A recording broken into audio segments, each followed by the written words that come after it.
നമസ്കാരം. പ്രവാസി മലയാളിയിലേക്ക് സ്വാഗതം. പ്രവാസി മലയാളികൾക്ക് ഏറെ ദുഃഖം നൽകി നിത തീരാവേദനയായി മാറുകയാണ്. ഒരുപാട് മോഹങ്ങൾ ബാക്കി വെച്ചാണ് നിത വിട പറഞ്ഞത്. പഠിച്ച് ഡോക്ടറാകണം, നാട്ടിൽ തിരിച്ചെത്തിയ ശേഷം പാവപ്പെട്ടവർക്കായി ഒരു ആശുപത്രി തുടങ്ങണം, 2 വർഷമെങ്കിലും സൗജന്യമായി സേവനം ചെയ്യണം എന്നിങ്ങനെ പോകുന്നു ഉറ്റവരോട് നിത പങ്കുവെച്ച സ്വപ്നങ്ങൾ. US-ലെ ഫ്ലോറിഡയിൽ ചീങ്കണ്ണികൾ നിറഞ്ഞ കനാലിലേക്ക് കാർ മറിഞ്ഞായിരുന്നു മലയാളി വനിതാ ഡോക്ടറുടെ മരണം.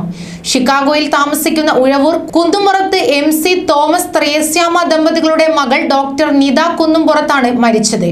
അമേരിക്കൻ സമയം വെള്ളിയാഴ്ച രാവിലെ 6:30 അപകടം നടക്കുന്നതിന്റെ തലേന്ന് രാത്രിയും ഡോക്ടർ നിത തന്നോട് 1 മണിക്കൂറോളം സംസാരിച്ചിരുന്നതായി പിതാവ് തോമസ് പറയുന്നു.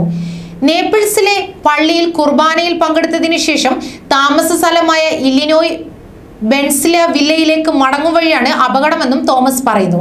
കാറിലെത്തിയവർ ഡോക്ടറെ രക്ഷിക്കാൻ കനാലിൽ ഇറങ്ങിയെങ്കിലും ചീങ്കണ്ണികൾ പാഞ്ഞെത്തിയതോടെ തിരികെ കയറി. ഇവർ വിവരം അറിയിച്ചതിനനുസരിച്ച് പോലീസ് എത്തി ഡോക്ടറെ പുറത്തെടുത്തെങ്കിലും മരിച്ചിരുന്നു. മയാമിയിലെ ആശുപത്രിയിൽ ജോലി ചെയ്യുന്ന ഡോക്ടർ നിത ഇല്ലിനോയ് ബെൻസിവില്ലയിലെ താമസ സ്ഥലത്ത് നിന്ന് നേപ്പിൾസിലേക്ക് ഒറ്റയ്ക്ക് പോകുമ്പോഴാണ് നിയന്ത്രണം വിട്ട കാർ കനാലിലേക്ക് വീണത്. പിന്നാലെ വന്ന കാറിൽ അമേരിക്കൻ ദമ്പതികളായിരുന്നു. അവരിൽ ഭർത്താവ് കനാലിലേക്ക് ചാടി കാറിൽ നിന്ന് നിതയെ പുറത്തെടുത്തു. ബോധം നഷ്ടപ്പെട്ട നിതയെ കരക്കെത്തിക്കുന്നതിനിടെയാണ് ചീങ്കണ്ണികൾ പാഞ്ഞെത്തിയത്. കരയിൽ നിന്ന ഭാര്യ ഇതു കണ്ട് അലറിക്കരഞ്ഞതോടെ അദ്ദേഹം ശ്രമം ഉപേക്ഷിച്ച് കരയ്ക്ക് കയറി. കാറിന്റെ ചുറ്റും ചീങ്കണ്ണികൾ കൂടുനിന്നത് രക്ഷാപ്രവർത്തനത്തെ ബാധിച്ചു. വെള്ളത്തിലിറങ്ങാൻ കഴിയാത്ത അവസ്ഥയായിരുന്നു. 1-2 ചീങ്കണ്ണികളെ വെടിവെച്ച് കൊന്നതിനു ശേഷമാണ് രക്ഷാപ്രവർത്തനങ്ങൾക്ക് കനാലിൽ ഇറങ്ങാനായതെന്ന് പോലീസ് പറയുന്നു.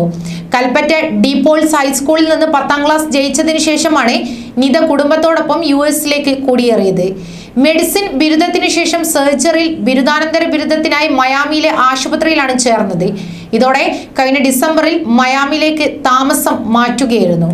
കൂടുതൽ പ്രവാസി വാർത്തകൾക്കായി ഈ ചാനൽ സബ്സ്ക്രൈബ് ചെയ്യുക.